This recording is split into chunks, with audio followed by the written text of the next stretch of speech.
Kim Pao fans, hindi mapigilan ang paandar para sa The Alibay. May pangmalakasang suporta gamit ang motorsiklo. Grand launch ng The Alibay, umani ng paghanga at madaming emosyon. Napaiyak sa Pride. Kim Chiu, proud sa transformation bilang aktres. Paolo, saludo. Tara, kwentuhan muli tayo.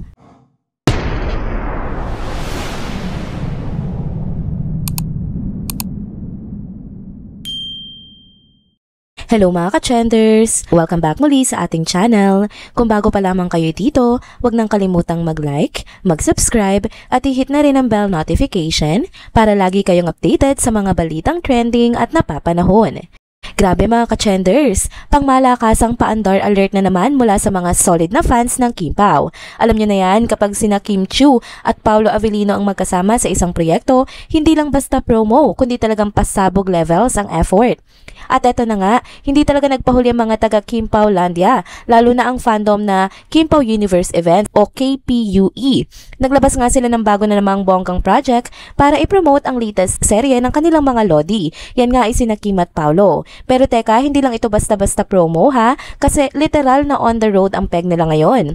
Oo mga ka-trenders, totoo yan. Sa kanilang post sa X, ibinida ng Kim Pao Universe Event ang panibago nilang gimmick. Umarkila kasi sila ng 20 motorcycles na may mga digital banners sa likod para magsilbing moving billboards ng bagong serye ng Kim Pao. Ang tawag nila dito, The Alibay Motorcycle Ads Project. Ang lupit, 'di ba? Ayon pa sa kanila, ito na raw ang third major project ng Kim Pao Universe Event ngayong taon. Isang grand closing act para sa final quarter ng 2025. Ibig sabihin, todo na talaga ang effort nila para siguraduhing blockbuster na naman ang bagong teleserye ng Kim Pao. At hindi ito basta simpleng promo ha, kasi ayon sa detalye, umulan man o umaraw, araw at gabi, iikot ang mga motor na ito sa iba't ibang lugar sa Metro Manila at mga kalapit probinsya. 7 araw kada linggo sa loob ng isang buwan. Isipin mo yon mga ka-trenders, habang bumabiyahe ka sa EDSA o nasa labas ka, bigla mong makikita ang malaking banner ni Kim at Paolo na nakasabit sa likod ng motor. Parang bawat kanto may Kim Pao moment.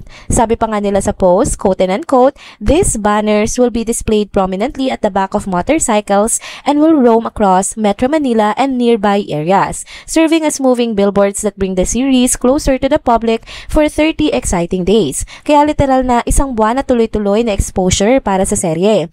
May video pa silang ipinakita kung saan makikita yung digital banner nakakabit sa likod ng motor. Makulay, malinaw at super eye-catching. Kaya hindi nakapagtataka na sobrang proud at thankful ang mga supporters sa effort na ito. At syempre, hindi rin nagpahuli ang mga bida mismo. Agad na nag-react si Paolo Avellino, nagbigay siya ng appreciation comment sa fandom bilang pasasalamat. Habang si Kim Chiu naman, nag-post din sa X at nagpasalamat sa lahat ng supporters. Ang sabi niya, quote and unquote, "Maraming salamat sa lahat ng effort and love, #KimPaoFam." Kita mo talaga mga ka-trenders na ramdam nila ang pagmamahal ng mga fans nila sa kanila. Pero teka, hindi yan ang unang beses na nagpaandar nga ang Kim Pao Universe Events ha? Kasi kung naalala nyo, dati pa nilang pinasikat yung aerial greetings project nila. Yung isinabit sa aeroplano ang letterings ng pagbate para kina Kim at Paolo. Grabe yun, 'di ba? As in literal na lumipad ang pagmamahal ng fandom sa ere. At ngayon naman, mula sa Himpapawid, bumaba na sa kalsada ang paandar nila. Kung dati kailangan mong tumingala para makita ang Kim Pao greeting, ngayon kahit nasa daan ka, makikita mo rin sila sa mga motor.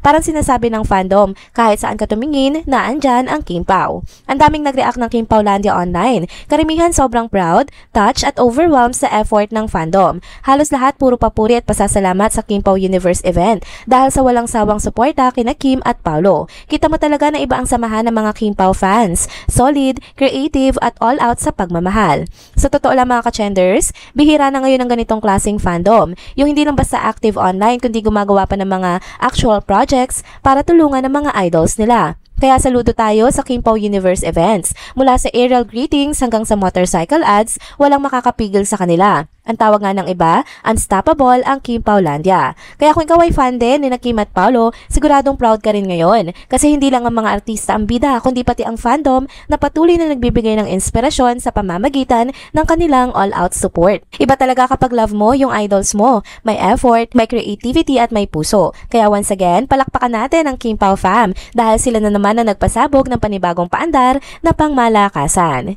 Next topic naman tayo mga ka-chenders. Grabe, mainit-init pa rin ang usapan patungkol kay Kim Chiu. As in, nung isang araw nga lamang, Tuesday, naganap ang grand launch ng bago nilang proyekto ni Paolo Avellino na The Alibi. At doon, hindi napigilan ni Kim na maging emosyonal sa harap ng press at mga fans. Pero bago tayo dumiretso sa iyakan, pag-usapan muna natin kung gaano nga kabongga ang transformation ni Kim Chiu ngayon. Diba dati, siya yung sweet-sweetan, pa-cute, pakilig, teeny bopper roles lang ang peg. Ngayon, ibang level na talaga. Ito na yung Kim Chiu na mas mature, mas confident at mas handang ipakita ang bagong side niya bilang artista. Sa mga eksena pa lang sa The Alibi, mapapansin mo agad, ibang Kim na ito. Wala na yung dating pa-innocent look lang, ang makikita mo ngayon ay isang babae na buo ang tiwala sa sarili, elegante at classy pa rin kahit daring ang tema. Yung presence niya sa screen, nakakabighani pero hindi bastos. Alam mo yung tipong empowered na babae? Ganun nga ang dating. At syempre, hindi rin pwedeng hindi babanggitin si Paolo Avellino ha.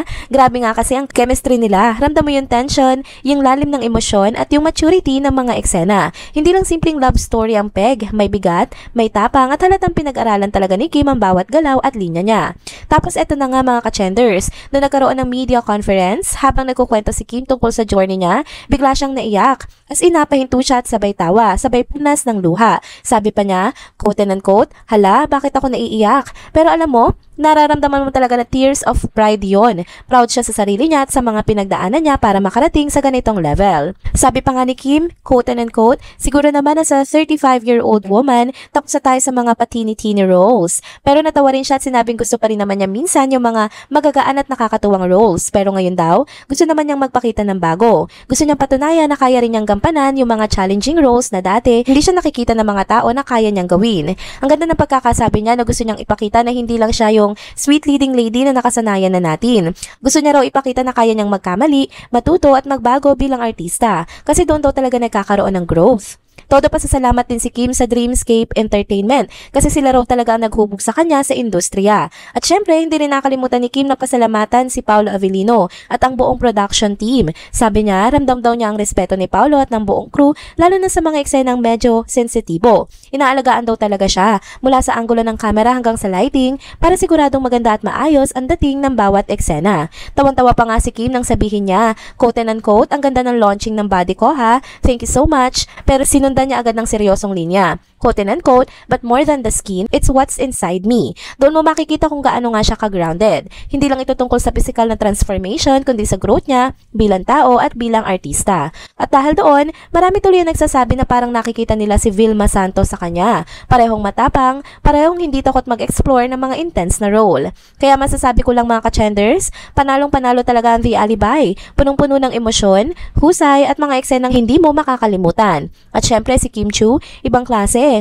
Ang tapang, ang galing at ang inspirasyon na ibinibigay niya nga sa mga manonood, lalo na sa mga babae na gustong mag-grow at maging totoo sa sarili nila, ay grabe. Bongga ka talaga Kim Chiu, from the sweet chinita princess to a fearless woman. Ibang level na ang transformation mo. And there you go mga ka-chenders, dito na po muna nagtatapos ang ating isa na namang trending video update. Salamat sa inyong pagsubaybay at pagsama sa akin hanggang sa dulo ng video na ito. Pero bago kayo umalis, huwag niyo pong kalimutang mag-like, mag-comment, mag-subscribe at i-hit na rin ang bell notification para lagi kayong updated sa mga balitang trending at napapanahon. Kita-kits po sa susunod na video. Paalam!